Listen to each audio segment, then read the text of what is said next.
The feature enables emergency dispatchers to determine a caller's exact location. And as Whitney mentioned in the article, this can be happening whether, even if you're not intending to call Carbine 911 centers, they can just grab that data just because you're calling a 911 center in general. Or any number. Remember, they're marketing themselves to corporations and schools and all this stuff. Any number connected to Carbine 911's network that doesn't necessarily have to be the 911 call center. They can take all your data. And as you say that too, think about that. That's almost a guarantee to make sure that it just very quickly becomes everywhere, right? Because it just continues to expand because you just have this tangential connection, and then that one's there, and then that one's there. And it's, it kind of seems like the contact tracing analogy where they're doing it just to make sure you're safe, but they contact trace you, and then they contact trace them, and then the people that were next to them. And it just, a year later, everyone's contact traced, right? That kind of seems like the same analogy. Number two, mobile technologies enhance 911 operations. Mobile users of 911 can also provide 911 call centers with real-time video streaming. Now, I found that to be interesting because what they're arguing is that, instead of giving you a verbal, you can just kind of show what's happening. But if they're able to, as we're going to get into next, and as you kind of noted, have some kind of weird of able to access information on your phone or possibly do something on your phone, as it says here next. Once you call 911 and give them access to your camera, you can't turn that off. Right. That's what I'm saying. They can turn it on whenever. Yeah. Mm-hmm. And so now suddenly we have this, in security gap where your phone video streaming is potentially, just because you're using the system. Embracing cloud reliability, it says, and this made me think of your AI discussion with legacy systems, and they call it a legacy 911 system. Yes. This is one of the legacy systems that the National Security Commission on AI wants to replace. Remember that National Security Commission, headed by Eric Schmidt of Google, and has it has Microsoft, it has Amazon, partners of Carbine 911. They say these are legacy systems that need to be replaced. And they're in there, those Silicon Valley companies partner with Carbine 911. Also on that commission, you have the CIA, you have the other parts of the intelligence community, and you have the Pentagon, right, which contract with those same Silicon Valley companies. And as we pointed out, you have cyber reason, essentially with a back door into the Pentagon systems. This is in ties to the CIA and U.S. intelligence at cyber reason and all of this stuff. Also DHS, right? All over Carbine 911's board now. That's a domestic intelligence agency, as is the FBI. And now they have the former head of intelligence for the FBI on their board too. Man, it's just like so obvious. I don't know. It really is. That's while you were going over it earlier, I was literally just going like, damn it. Like, like it was just, I can't believe this is so clear. People that want to watch this video and call me a conspiracy theorist after laying all this stuff out, these are red flags, The idea is to report the red flags before they result in something awful happening. Right. So, I'm not here trying to fearmonger. I'm pointing out, we are pointing out real facts that are very concerning, especially what this same domestic intelligence agency tied to Carbine 911 and some of these other groups that we've been talking about warned in March, partnered with the ADL, right, that we're right on the doorstep of another 9/11. That should freak people out. People should start paying attention to this stuff. Absolutely. For real. And stop smearing us as conspiracy theorists. It's never going to stop. That's coming from the same people we're trying to expose. That's why I'm a conspiracy theorist. Yeah. But the point here though is that all of this stuff, it's every single there. If you were to remove, let's say, Israel's government from the discussion, or remove the U.S. government, or remove us, just remove all of the names and faces and connections, and just made this about any detective or researcher with different people, these connections are a no-brainer. This is surface level evidence, right? It's not facts just yet in regard to proving people with their intentions and all that. There's plenty of facts, by the way. I just mean in a general sense.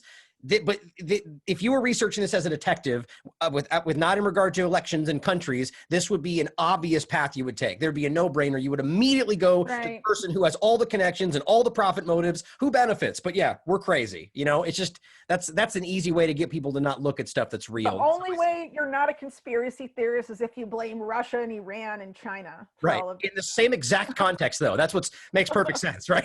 Oh man, yeah.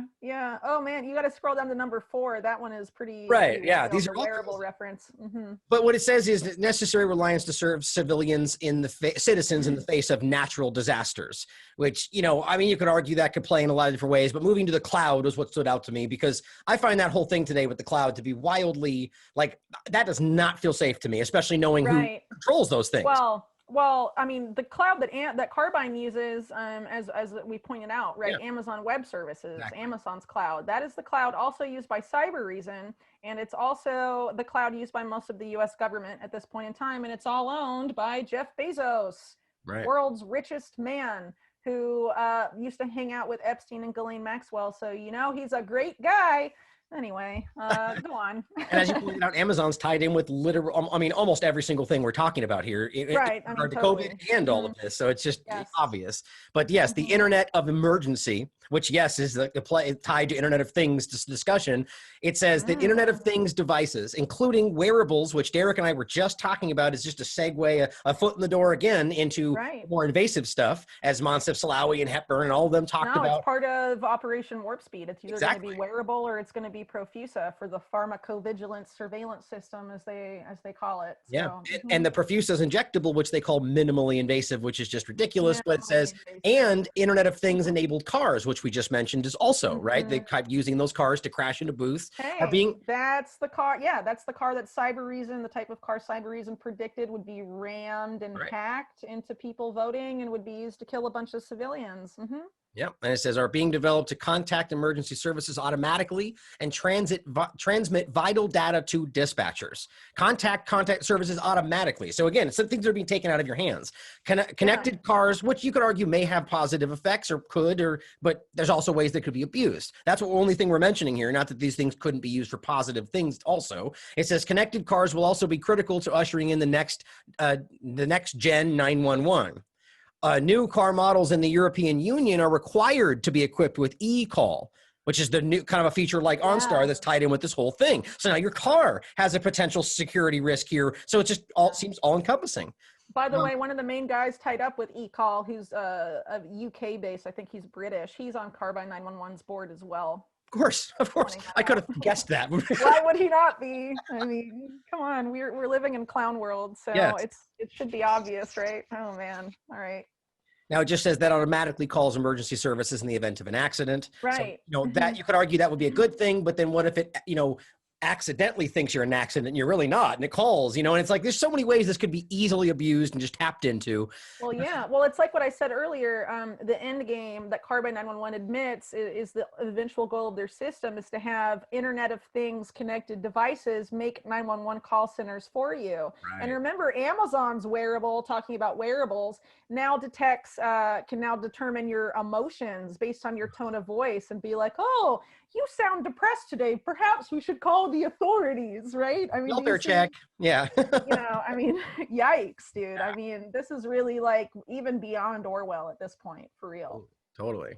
And it goes on, it says the Internet of Things won't only help accelerate emergency response for people on the go, which there shouldn't be a period there. Smart homes equipped with connected devices like light sensors, smart speakers, and smoke detectors will be able to connect with 911 in an unfolding emergency, like you were referencing, a fire, a home invasion, or a health-related episode.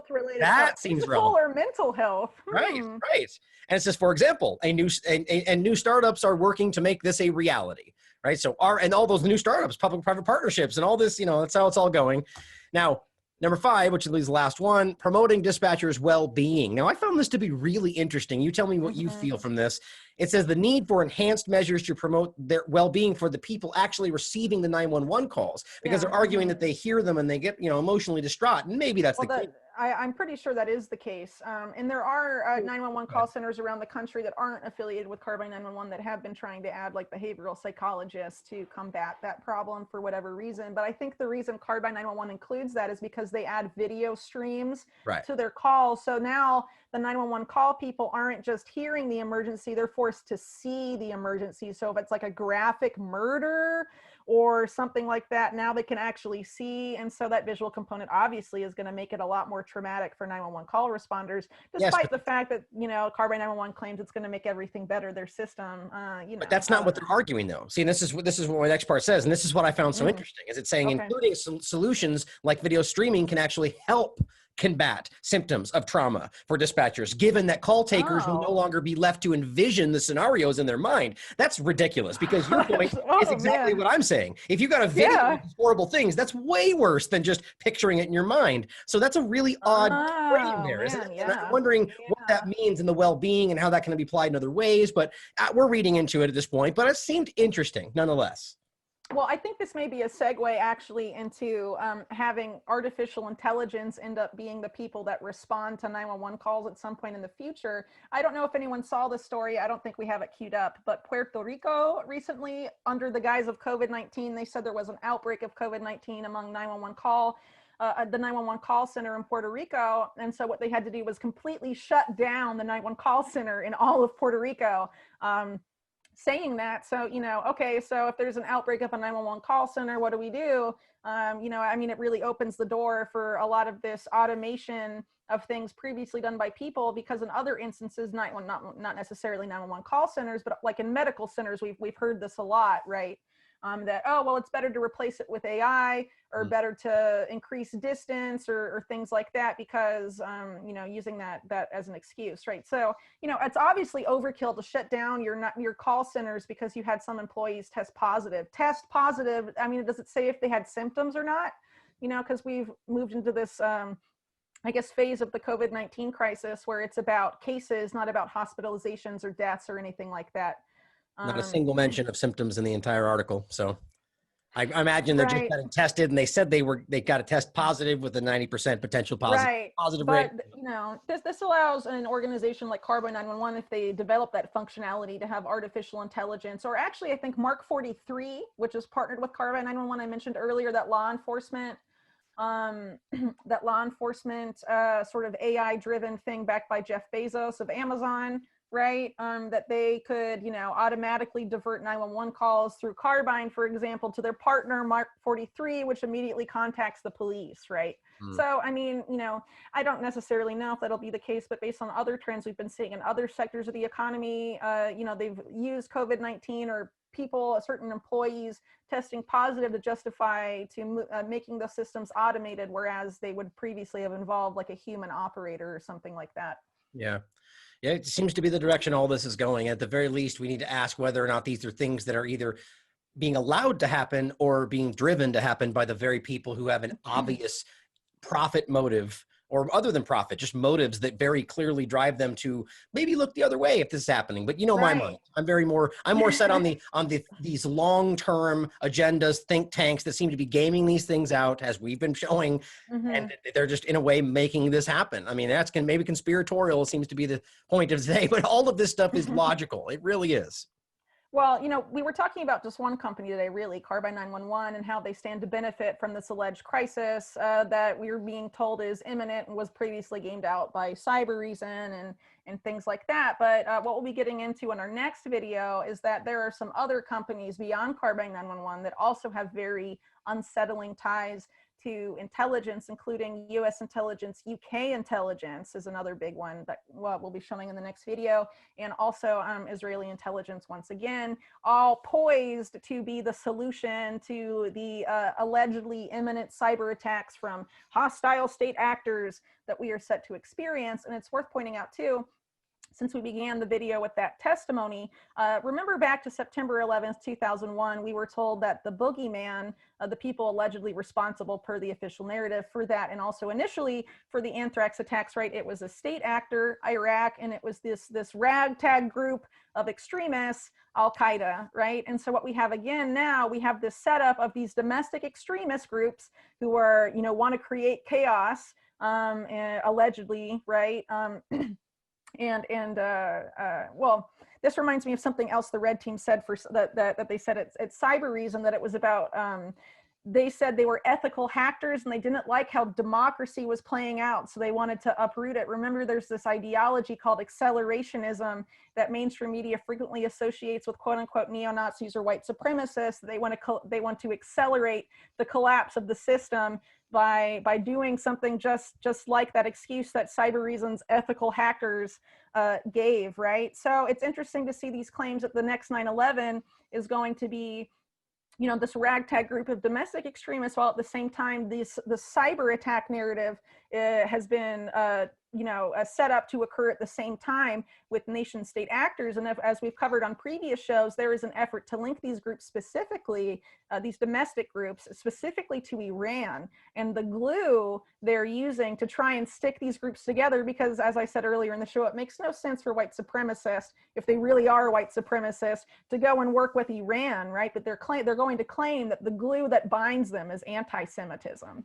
And it's interesting that that is the narrative that is being set up, and look at the extreme involvement of Israeli intelligence specifically in what's being set up here. Really crazy. So anyway, for that second video, we're going to be going into some of these other companies and also focusing specifically on Pennsylvania, specifically the city of Philadelphia, which has been seeded to be the epicenter of 2020 election chaos for well over a month now. And that's how on an interview I did on Sunday, I mentioned that. Now I'm having people say I predicted the unrest in Philadelphia. I think what's going on in Philadelphia right now is honestly the warm up based on a lot of the research that I've accumulated about that over the past week or so. So the second video will be going into all of that, how Philadelphia is the ground zero, the epicenter, it has the bullseye right over it. All of these buzzwords being used to describe Philadelphia just over the past month, different experts, different state officials, all using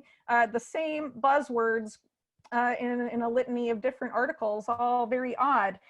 So, you know, that and some other revelations and ties to the usual suspects in relation to what's going on in Philadelphia right now. We'll be getting into that in the next video. Yeah, and I recommend you guys all tune in, because I hope she mentioned this on Slow News Day, but Whitney and I have been talking about this. She's been tweeting things about this well before there was anything even starting there. And it's not because she's psychic, it's because she's researching this stuff and seeing the way that they're playing these things out. And they tend to, I mean, it's almost jokingly that they tend to do the same old thing over and over. And it's very clear that they're playing these same efforts in the same ways. And as you just laid out, the tie over to 9/11 and the Al-Qaeda aspect, it's exactly, they've got, as the joke I've made in the past, they've got play 1, 2, and 3, and they just vary it up, and they just, you know, and it's what we're seeing today. And so do you want me to wrap it up, Whitney, or do you want to end us here? I'll go for it. I already sort of said my concluding statement. So. Good. Well, thank you everybody for being here. And this video will be out on Rockfin, I believe, first. Thank you for being here for, I guess, the first Unlimited Hangout, Last American Vagabond joint effort. So this will be out on all the other channels as well. And thank you everybody for being here. And as always, question everything. Come to your own conclusions. Stay vigilant. And every counterterrorism professional I speak to in the federal government and overseas feels like we are at the doorstep of another 9/11, maybe not something that catastrophic in terms of the visual or the numbers, but that we can see it building and we don't quite know how to stop it.